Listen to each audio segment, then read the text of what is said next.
हाय, वर्षा simple रेसिपीमध्ये स्वागत आहे आज तुमचं. आज आपण बनवतोय मोमोज व्हेज, ते पण घरच्या घरी. काही आपल्या घरातल्या भाज्या आहे त्याच्यातूनच आपण मोमोज करतोय. तुम्हाला आवडलं तर तुम्ही वेगळ्या पण भाज्या ॲड करू शकता याच्यामध्ये, पण मी माझ्याकडे जे अवेलेबल आहे म्हणून ते ॲड केलेलं आहे.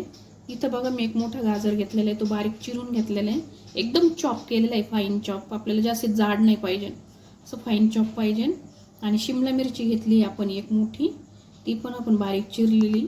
आणि अद्रक लसूण पेस्ट घेतलेली, फोडणीसाठी लागणार आहे आपल्याला. आणि एक मोठा कांदा घेतला आहे बारीक चिरून. इथं मिरची घेतली आहे मी 4 ते 5 आपल्या तिखटनुसार, तुम्ही पण घ्या. मी आमच्या तिखटनुसार ते घेतलेले आहे.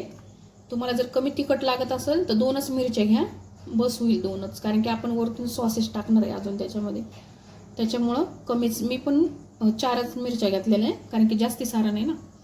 आणि कोबी घेतलेला आहे, तो फाईन चॉप केलेला एकदम बारीक. बघू शकता अशा प्रकारे भाज्या बारीक चिरून घ्यायचे. आणि डो बनवण्यासाठी आपल्या इथं लागणार आहे 1 कप मैदा, म्हणजे 1 वाटी मैदा, आणि चवीपुरतं मीठ आणि तेल, हे आपल्याला डोसाठी लागणार आहे. हे 3 वस्तू. चला डो बनवून घेऊ. आता याच्यात ॲड करून घेऊ आपण, डो बनवून घेऊ. 1 वाटी मैदा पूर्ण टाकून घेऊ आपण तो सगळा, आणि हे मीठ टाकून घेऊ आपण चवीने, आणि तेल टाकून घेऊ.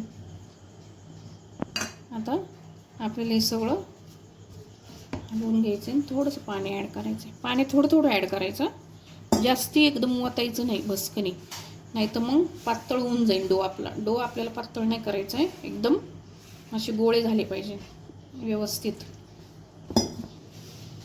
जास्ती जाड पण नाही करायचं, एकदम मीडियम बनवायचं आपल्याला, पातळ पण नाही. पण पाणी एकदम विचारपूर्वक टाकायचं, थोडं थोडं करूनच आपल्याला पाणी टाकायचे.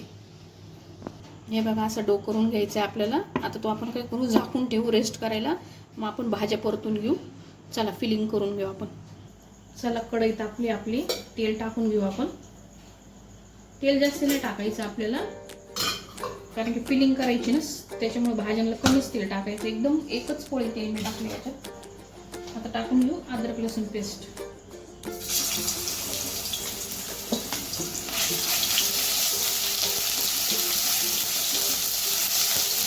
आणि लगेच हे टाकायचं आपल्याला हिरवी मिरची.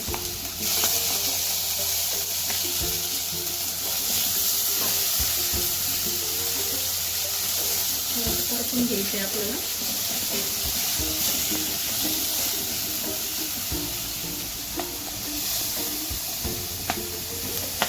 भाज्या फक्त अशा वाफवल्यावानी करायचे आपल्याला, त्याच्यामुळे तेल अगदी कमी घालायचं आहे आपल्याला.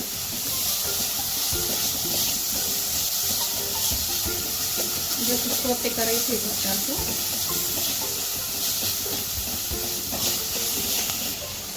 आता सगळ्या भाज्या टाकून घेऊ आपण. कांदा परतून झालाय आपला, भाज्या टाकून घेऊ आता आपण सगळ्या.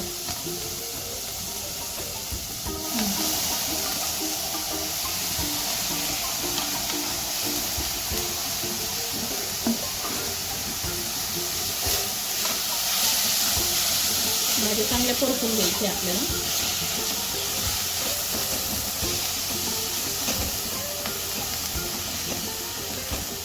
आता आपण ह्याच्यात ॲड करू, मीठ ॲड करू आणि सॉसेस ॲड करू. ह्याच्यात चवीपुरतं मीठ ॲड करू, आणि थोडीशी चिमूटभर काळी मिरी. ऑलरेडी आपण त्याच्यामध्ये मिरची घातलेली, त्याच्यामुळं काळी मिरी थोडीशीच घालायची आपल्याला. आणि हलवून घेऊ. आता थोडंसं वाफवून घेऊ आपण याला, आणि मग सॉसेस घालू, कारण की आता भाज्यांना थोडं पाणी सुटते ना. हे दिसतंय का तुम्हाला? बघा, दिसत असेल पाणी. त्याच्यामुळं थोडं वाफवून घेऊ आपण, तर भाज्या पण हे होतील, चांगल्या फ्राय होतील. चला मग वाफवून घेऊ आपण. आता बघू आपल्या भाज्या झाल्या का. सगळं पाणी आटलंय आपल्या भाज्यांचं, कोरडी फडफडीत झाली. असंच करायचं आहे आपल्याला, पूर्ण पाणी त्याच्यात राहिलं नाही पाहिजे भाज्यांमध्ये. सगळं असं परतून घ्यायचं आहे आपल्याला. आता सॉसेस ॲड करू आपण याच्यामध्ये. टमाटो केचप आपण ॲड करतो याच्यामध्ये 1 चमचा. जास्ती नाही ॲड करायचे आपल्याला. एक पोहे खायचा चमचा आपला आणि शेजवान सोया सॉस टाकायचं आहे आपल्याला 1 चमचा. अंदाज 1 चमचा टाकले, चमचाच टाकायचा. आणि इथं शेजवान चटणी ॲड करायची 1 चमचा आपल्याला एवढी. झालं आहे आपलं ॲड करून. आता सगळं परतून घेऊ आपण. चांगलं परतून घ्यायचं आहे आपल्याला. ते सगळं भाज्यांना लागले पाहिजे ते सॉसेस पूर्ण. बघा शेजवान चटणी आणि आपण जे सॉसेस घातले ना त्याच्यामुळे इतकी सुंदर असा वास येतो त्याचा आणि चव पण खूप टेस्टी लागणार आहे. बघा तुम्ही याची. जर का तुमच्याकडे बाकीचे सॉसेस नसेल किंवा टमाटे सॉसेस असेल आणि शेजवान चटणी असेल तुम्ही ते पण ॲड करा. नसेल तुमच्याकडे सोया सॉस तर नका ॲड करू. तुम्ही असेल तर ॲड करा. बघा मग तुमच्या चवीनुसार. पण शेजवान चटणी आपल्याला लागणार आहे. शेजवान चटणीनेच त्याला चव येणार आहे जास्ती. त्याच्यामुळं ती ॲड करा तुम्ही जरूर त्याच्यामध्ये.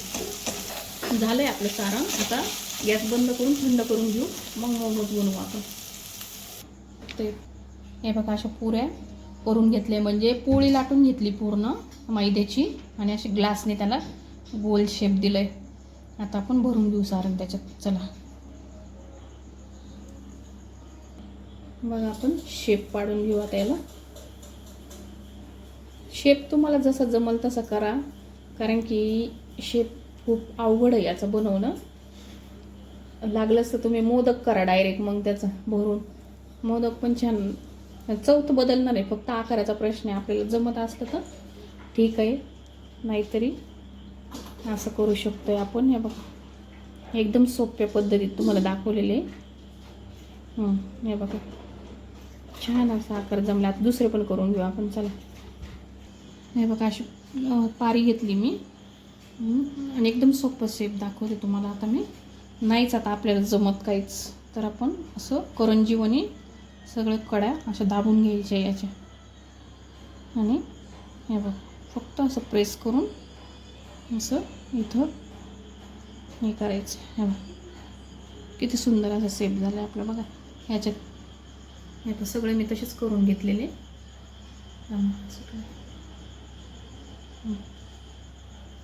फक्त दाबून व्यवस्थित घ्यायचं, नाही तर ते असं निघून जाईल. व्यवस्थित दाबावं लागेल. बघा आपण डिफरंट टाईपचे मोमोज बनवले आपण वेगवेगळे. हा मोदक बनवला आहे मोदकासारखा. हा इकडं शेप म्हणजे ट्राय करणे शेप केलं तर आम्ही, पण झाले चांगले. आता वाफवून घेऊ. चला चेक करून घेऊ आता.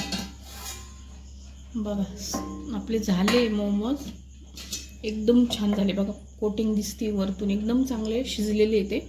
आता घेऊ आपण सर्व करू. बघा सुंदर असे मोमोज तयार झाले, खायला रेडी. आवडले असेल तर लाईक शेअर आणि सबस्क्राईब करायला विसरू नका. थँक्यू.